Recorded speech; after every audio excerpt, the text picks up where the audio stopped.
Bismillahirrahmanirrahim. Assalamualaikum warahmatullahi wabarakatuh.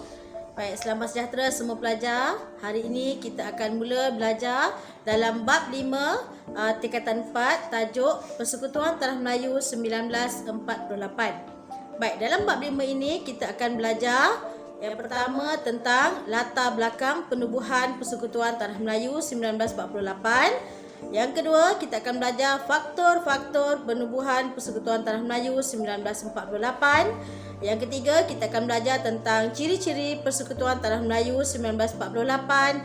Dan akhir sekali, kita akan mempelajari kesan-kesan penubuhan Persekutuan Tanah Melayu 1948. Kita akan melihat jawatan kuasa kerja Persekutuan Tanah Melayu 1948. Baik, jawatan kuasa kerja penubuhan Persekutuan Tanah Melayu 1948 ini telah ditubuhkan pada 25 Julai tahun 1946 dan mereka memulakan tugasan bermula pada bulan Ogos sehingga pertengahan November 1946. Baik, matlamat penubuhan PTM 1948 ini ialah untuk membincangkan asas perjanjian Persekutuan Tanah Melayu 1948 dan ahli-ahlinya terdiri daripada pegawai-pegawai kanan British, wakil Raja-Raja Melayu dan juga wakil dari UMNO. Kamu akan dapat melihat wakil-wakil ahli jawatan kuasa kerja seperti yang terdapat dalam paparan skrin.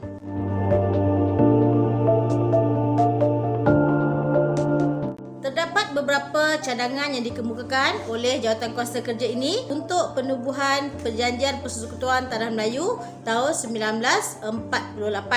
Antara cadangan-cadangannya ialah untuk menyatukan semua negeri-negeri Melayu dalam satu pentadbiran dan 2 buah negeri-negeri selat. Kedua, untuk memulihkan kedudukan dan kedaulatan Raja-Raja Melayu. Yang ketiga, untuk menjaga kedudukan istimewa orang Melayu dan kepentingan sah kaum lain.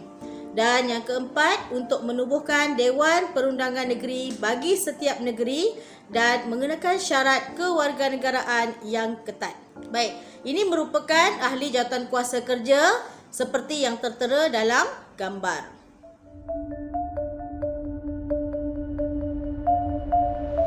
Gerakan Nasionalis Melayu Radikal. Gerakan ini menentang gerakan British kerana British telah menjalankan perundingan secara tertutup dengan UMNO. British mengetepikan PKMM daripada jawatan kuasa kerja tersebut dan gerakan Melayu Radikal ini bergabung membentuk PUTRA. PUTRA ialah Pusat Tenaga Rakyat. Para pelajar, seterusnya kita akan melihat faktor-faktor penubuhan Persekutuan Tanah Melayu 1948. Terdapat 3 faktor yang menyebabkan terbentuknya PTM 1948. Yang pertama ialah penentangan orang Melayu terhadap Melayan Union. Yang kedua ialah cadangan daripada Raja-Raja Melayu dan juga UMNO. Serta yang ketiga, sokongan daripada pentadbir British.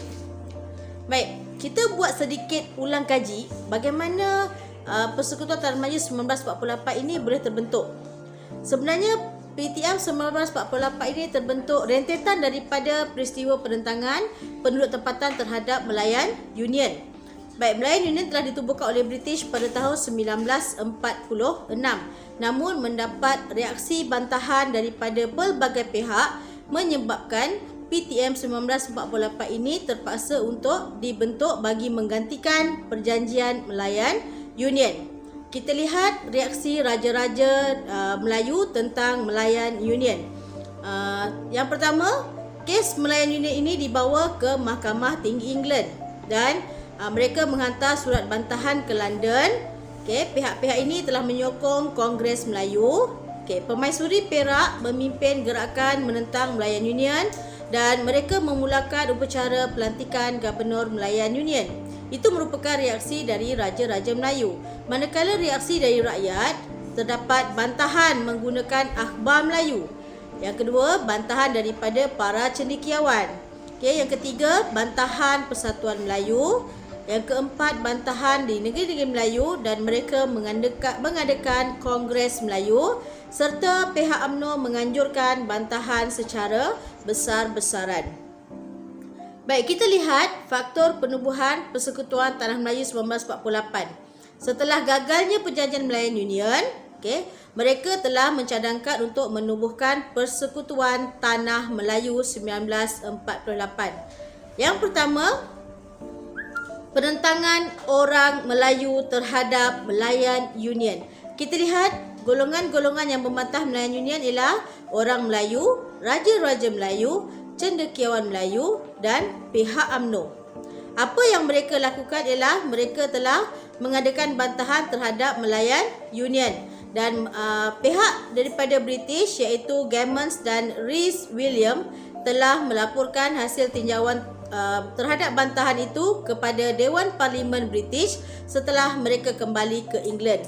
Dan Gammons menyatakan sekiranya Melayan Union dilaksanakan, keadaan huru-hara akan berlaku di tanah Melayu. Faktor yang kedua ialah cadangan daripada Raja-Raja Melayu dan UMNO. Pada 27 Mei 1946 telah berlaku satu pertemuan dan perundingan di Kuala Kangsar antara Raja-Raja Melayu bersama Gubernur Jeneral Sir Malcolm Macdonald serta Gubernur Melayan Union iaitu Sir Edward Gen. Dalam pertemuan tersebut, Raja-Raja Melayu telah mencadangkan perkara-perkara yang berikut. Anda boleh lihat sebagaimana yang telah terpapar pada skrin.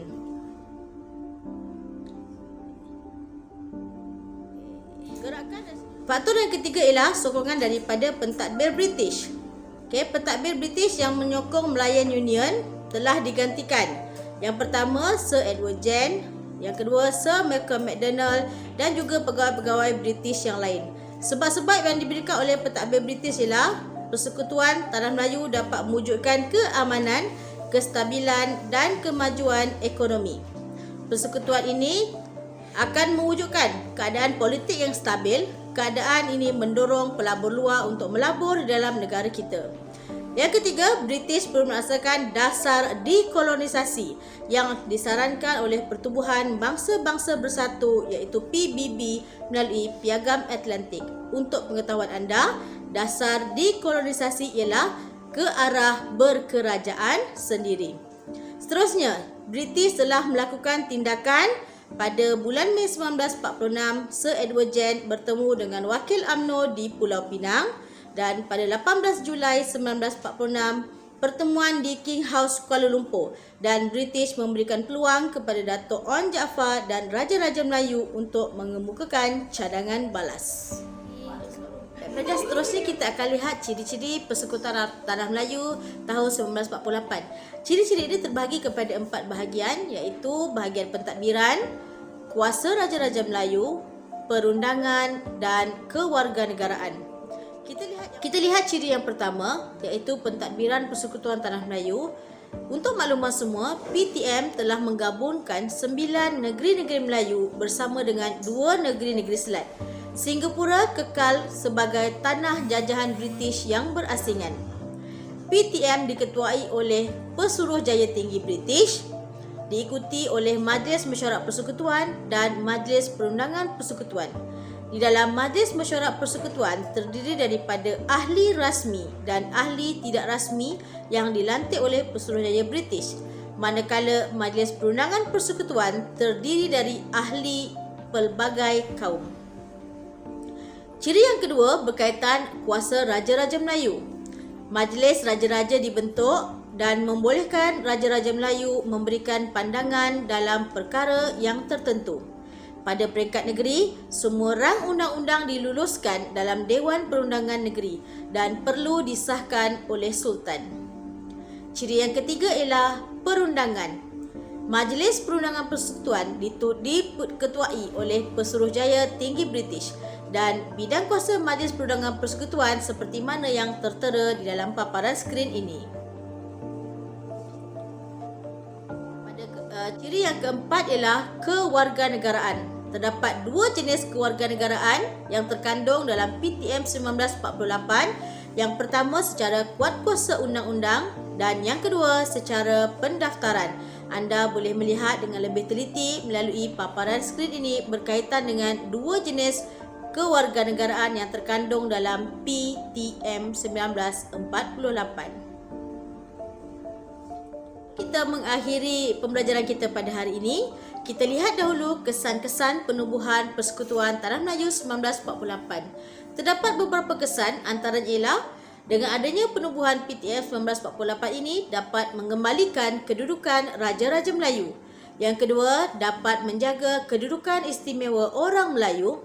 Yang ketiga, membuka ruang kewarganegaraan kepada pelbagai pihak. Dan yang keempat, dapat mewujudkan kerjasama antara kaum. Kesan penubuhan PTF 1948 ini, kita telusuri satu persatu tentang kedudukan Raja-Raja Melayu. Yang pertama, Majlis Raja-Raja Melayu telah ditubuhkan dan dianggotai oleh 9 orang Raja-Raja Melayu. Dan Pesuruhjaya Tinggi British memastikan agar Raja Melayu perlu dirujuk terhadap perkara-perkara dalam bidang kuasa kerajaan persekutuan. Dalam kesan menjaga kedudukan istimewa orang Melayu, kedudukan orang Melayu telah diiktiraf sebagai penduduk asal dan orang Melayu diberikan keistimewaan berbanding dengan kaum yang lain. Kesan yang ketiga, dapat membuka ruang kewarganegaraan kepada orang bukan Melayu supaya dapat menjadi warga negara tanah Melayu pada ketika itu. Yang keempat, mewujudkan kerjasama kaum ke arah perpaduan. Hal ini dapat dilihat dengan adanya penubuhan Jawatan Kuasa Hubungan Antara Kaum ataupun CLC, dan cadangan-cadangan CLC telah diluluskan oleh Majlis Perundangan Persekutuan. Kesimpulan yang dapat kita lihat pada hari ini ialah Persekutuan Tanah Melayu 1948 telah memelihara kedudukan istimewa orang Melayu dan kepentingan sah kaum lain, serta PTF 1948 juga dapat membuka ruang kepada orang bukan Melayu menjadi warga negara.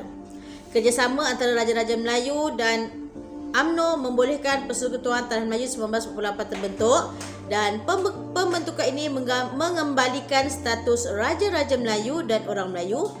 British juga telah mengiktiraf dasar menaungi negeri Melayu semula seperti sebelum Perang Dunia Kedua, dan tolak ansur antara kaum juga penting untuk mencapai matlamat pertumbuhan Persekutuan Tanah Melayu 1948. Baik pelajar, sampai sini sahaja pembelajaran kita pada hari ini. Diharapkan semua dapat mengambil intipati penting yang terkandung dalam bab 5. Sekian, terima kasih.